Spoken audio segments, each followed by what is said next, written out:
Hello, it is time to learn the conversion of sentences having double objects. आज हम active से passive बनाने में उन सेंटेंसेस को करेंगे जिनमें डबल ऑब्जेक्ट्स होती हैं. For example, I take a sentence, Mrs Sharma teaches us English. इस सेंटेंस में देखिए, मिसेस शर्मा आपका subject, teaches verb, us object, English object. Here we see there are two objects, us और English. मैं यहाँ पर आपको समझाने के लिए और सिंपल वर्ड्स में कहिए कि इसे हम फर्स्ट ऑब्जेक्ट मानते हैं, इसे हम सेकंड ऑब्जेक्ट मान लेते हैं.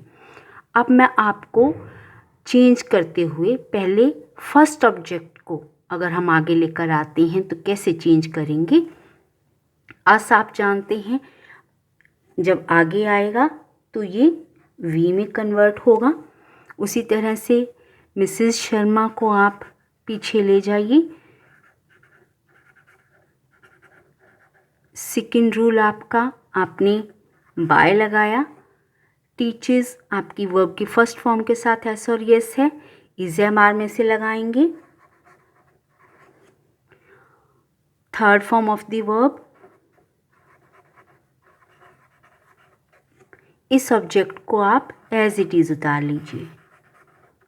इस प्रकार Mrs Sharma teaches us English का पैसिव बन जाएगा we are taught English by Mrs Sharma. अब यदि हम इंग्लिश को अपना नया सब्जेक्ट बनाते हैं तो हम किस प्रकार से चेंज करेंगे. ये तो हुआ आपका जब आप फर्स्ट ऑब्जेक्ट को आगे लेकर आते हैं. यदि आप सेकंड ऑब्जेक्ट को आगे लाना चाहते हैं तो हम कैसे चेंज करेंगे. हम इंग्लिश को आगे ले आए, मिसेस शर्मा हमने पीछे लिखा, बाय बिफोर न्यू ऑब्जेक्ट, और आप ये देखिए टीचर्स तो हमारी एस और यस है, इज एम आर में से इंग्लिश के साथ हम इज यूज़ करेंगे. Third form of the verb. अब देखिए आपका ये ऑब्जेक्ट रह गया है. आप जानते हैं कि ये हमारा पर्सनल प्रोनाउन है. मैं आपको समझाने के लिए कह रही हूँ कि पर्सनल प्रोनाउन है तो ये थोड़ा स्पेशल अटेंशन मांगता है. मीन्स कहने का क्या है कि ये क्योंकि इसे आगे नहीं लेकर जा रहे तो यहाँ पर इसको स्पेशल ट्रीटमेंट देनी पड़ेगी. मीन्स आपको इससे पहले टू लगाना पड़ेगा. इस बात का आप ध्यान रखिए कि जब आपके पास डबल ऑब्जेक्ट हों तो आपका पर्सनल प्रोनाउन अगर आप उसको आगे नहीं लेकर आ रहे हैं तो आपको उससे पहले टू लगाना पड़ेगा. Let us do one more sentence. My parents gave me good education. अब इस सेंटेंस में उसी तरह से आप ये देखिए, ये आपका सब्जेक्ट, वर्ब, एक ऑब्जेक्ट आपका मी, सेकंड ऑब्जेक्ट आपका गुड एजुकेशन. अब आप फर्स्ट मेथड अगर अडॉप्ट करते हैं तो मी आपका आगे, आई, माय पेरेंट्स आप पीछे लेकर जाएंगे. आपने बाय लगाया. Third form of the verb that is given, gave second form means was, और आपने गुड एजुकेशन को एज इट इज उतार लिया.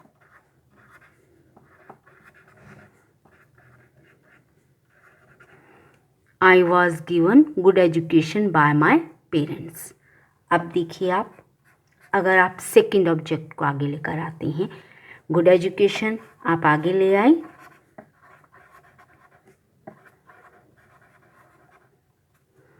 my parents at the end of the sentence.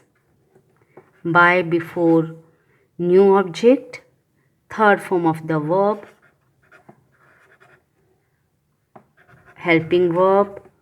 अब देखिए मी, सेम पर्सनल प्रोनाउन है, तो आपको यहाँ पर इसे लिखना है और इससे पहले आपको टू लगाना है। मीन्स इस बात का ध्यान रखिए आप कि डबल ऑब्जेक्ट्स वाले सेंटेंसेस में आपने अगर पर्सनल प्रोनाउन को आगे लेकर आए हैं तो ठीक है, आपको कुछ एडिशनल नहीं लगाना पड़ेगा।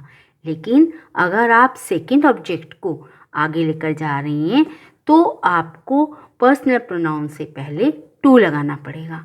मैं हमेशा स्टूडेंट्स को एडवाइस करती हूँ कि वो पर्सनल प्रोनाउन को ही आगे लेकर आएँ और उससे पैसिव बनाएं। उसका रीज़न ये है कि कई बार हमारे सेंटेंस में ऑब्जेक्ट के साथ ऑब्जेक्ट कॉम्प्लीमेंट भी होता है। फॉर एग्जाम्पल, आपका सेंटेंस है वी इलेक्टेड हिम प्रेसिडेंट।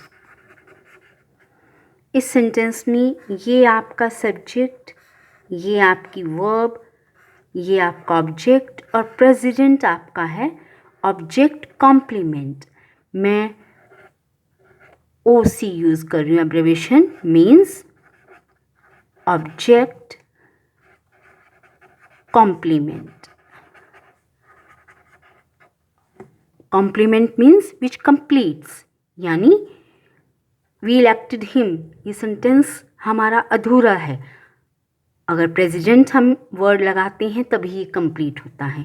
तो ऐसे सेंटेंसेस में भी आप यदि फर्स्ट ऑब्जेक्ट को, मैंने इसीलिए सरल भाषा में सिंपल वर्ड्स में यूज़ किया है कि फर्स्ट ऑब्जेक्ट जो पहले आया है फर्स्ट ऑब्जेक्ट उसे ही आप आगे लेकर आएँ, तब आपको कहीं भी कोई एक्स्ट्रा रूल याद करने की ज़रूरत नहीं होगी और आपका एक्टिव से पैसिव इजीली बन जाएगा।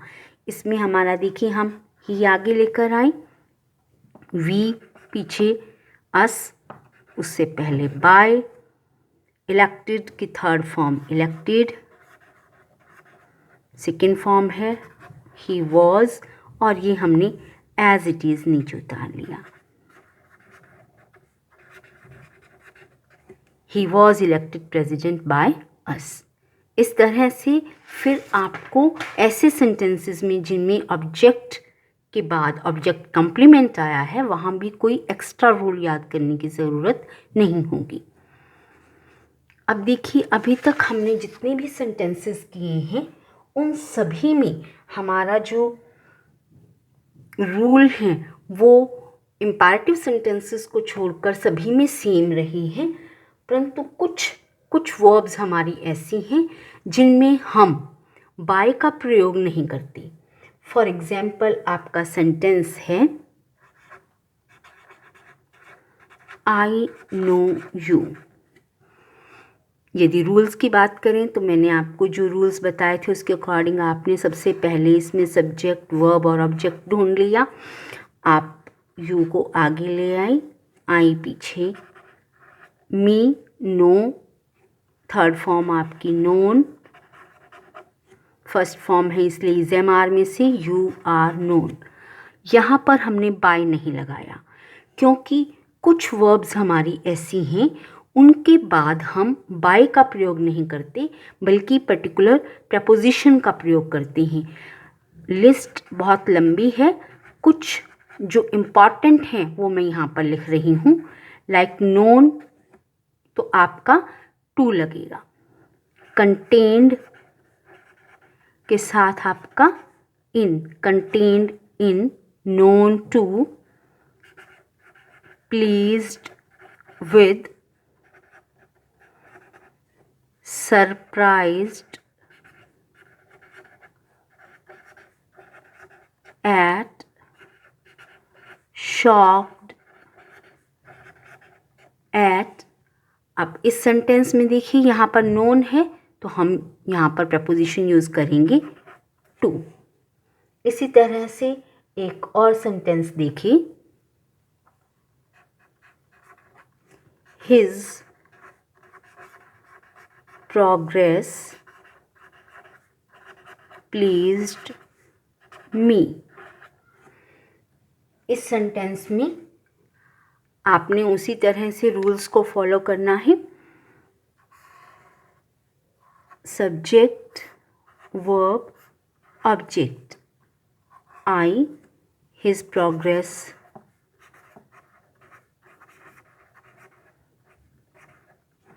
प्लीज्ड सेकेंड फॉर्म है, वाज वर्ब में से। थर्ड फॉर्म प्लीज्ड की प्लीज्ड। अब प्लीज्ड के साथ आपका विद यूज़ होता है, तो यहाँ पर हम विद लिखेंगे। इस तरह से यदि सेंटेंसेस में आपकी ये वर्ब्स यूज़ हुई हैं, known, contained, pleased, surprised, shocked, तो आप इनके बाद बाय नहीं लगाएंगे, बल्कि नोन के साथ टू, कंटेन्ड के साथ इन, प्लीज्ड के साथ विद, सरप्राइज्ड के साथ एट, शॉक्ड के साथ एट का प्रयोग करेंगे। इसमें एक और वर्ड मैं लिख देती हूँ, सेटिस्फाइड विद।